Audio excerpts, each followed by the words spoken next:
Halo, Assalamualaikum warahmatullahi wabarakatuh. Perkenalkan, nama saya Dea Syafira dengan NIM 230422272. Baik, di sini saya akan mempresentasikan tentang perencanaan pembangunan. Di mana materi pertama yaitu tentang proses perencanaan pembangunan di tingkat pusat dan daerah. Dan yang kedua, organ atau lembaga yang terlibat dalam perencanaan pembangunan. Yang ketiga, ada hubungan pemerintah, swasta, dan masyarakat dalam perencanaan pembangunan.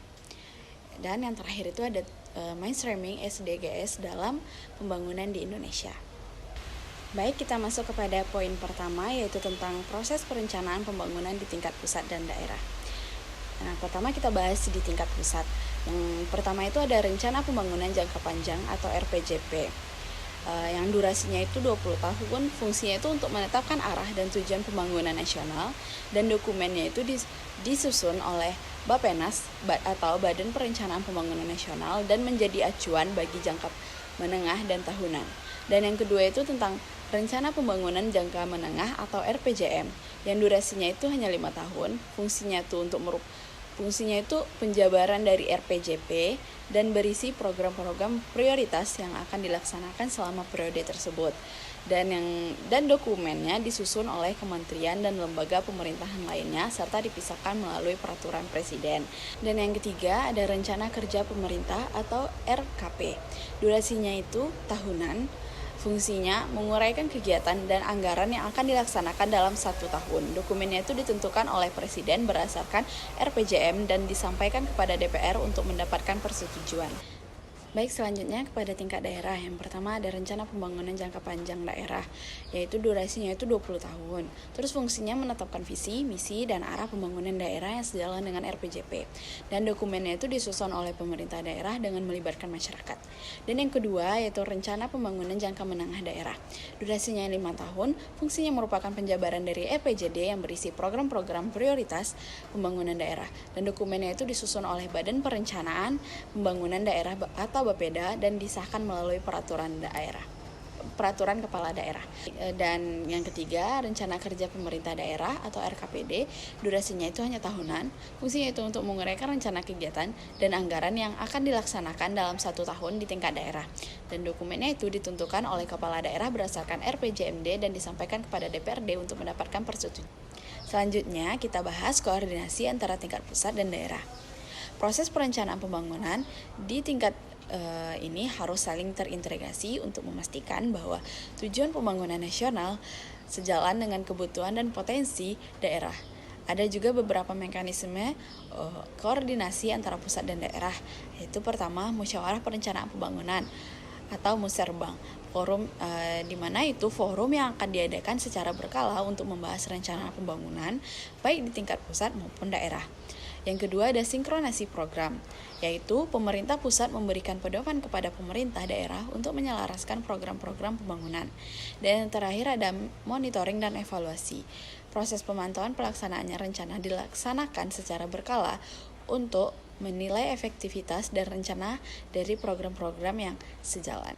Lanjut materi kedua yaitu tentang organ atau lembaga yang terlibat dalam administrasi pembangunan. Yang pertama ada Badan Perencanaan Pembangunan Nasional atau Bappenas, bertanggung jawab dan atas perumusan kebijakan dan perencanaan pembangunan nasional. Yang kedua ada Badan Perencanaan Pembangunan Daerah atau Bapeda. Lembaga ini di tingkat daerah yang membantu kepala daerah dalam perencanaan dan penelitian pembangunan daerah. Yang ketiga ada kementerian. Setiap kementerian memiliki peran dalam menyusun rencana sektoral yang mendukung pembangunan nasional.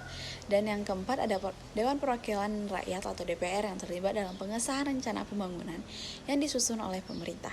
Dan yang terakhir ada masyarakat. Melalui musyawarah perencanaan pembangunan, masyarakat dilibatkan dalam proses perencanaan untuk memastikan kebutuhan lokal terakomodasi. Kita masuk ke materi ketiga yaitu tentang hubungan antara pemerintah, swasta, dan masyarakat dalam perencanaan pembangunan di Indonesia. Peran masing-masing pihaknya. Yang pertama itu ada pemerintah, yaitu regulator. Pemerintah bertanggung jawab untuk merumuskan kebijakan dan regulasi yang mendukung pembangunan. Ini termasuk menetapkan prioritas pembangunan yang sesuai dengan kebutuhan masyarakat dan penyediaan infrastruktur. Melalui anggaran negara, pemerintah menyediakan infrastruktur dasar yang diperlukan untuk mendukung pertumbuhan ekonomi dan kesejahteraan masyarakat. Dan yang ketiga itu ada kemitraan. Pemerintah mendorong kerjasama dengan sektor swasta melalui skema kerjasama pemerintah dalam badan usaha KPBU untuk mengatasi keterbatasan dana dalam proyek-proyek strategis. Yang kedua ada sektor swasta.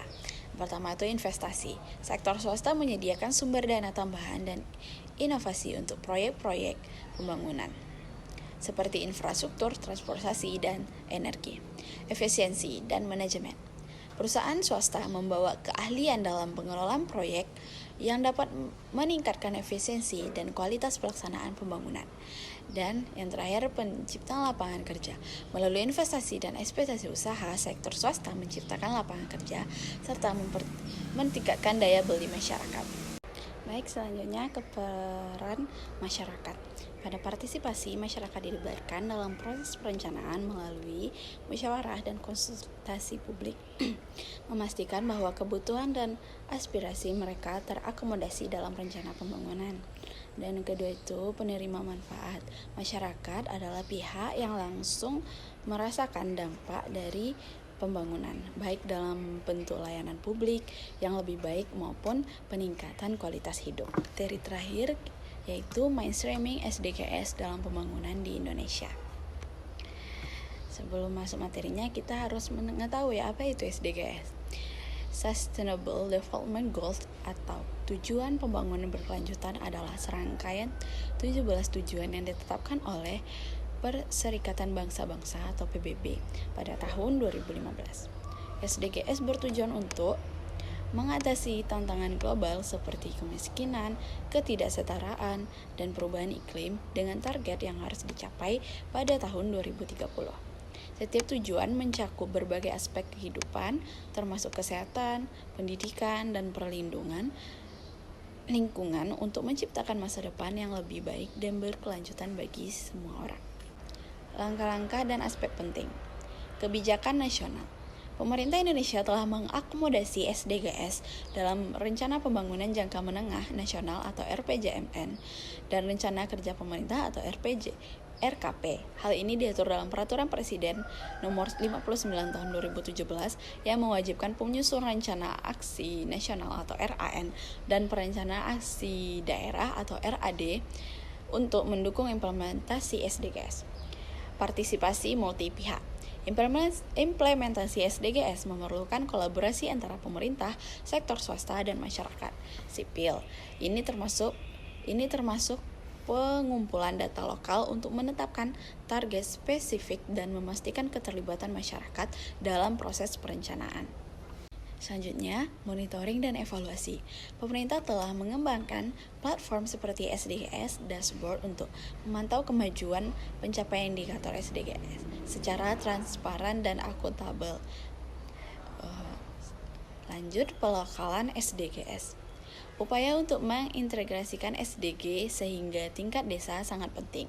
Dengan 32 dari 38 provinsi di Indonesia telah meluncurkan rencana aksi daerah SDGs sebagai peta jalan untuk menyelaraskan prioritas pembangunan lokal dengan tujuan global. Lanjutnya, tantangan dan kesempatan. Meskipun Indonesia telah mencapai 63% dari 222 indikator SDG nasional, tantangan tetap ada, terutama pasca pandemi COVID-19. Oleh karena itu diperlukan komitmen kuat dari semua pihak untuk mengatasi kesejahteraan yang ada.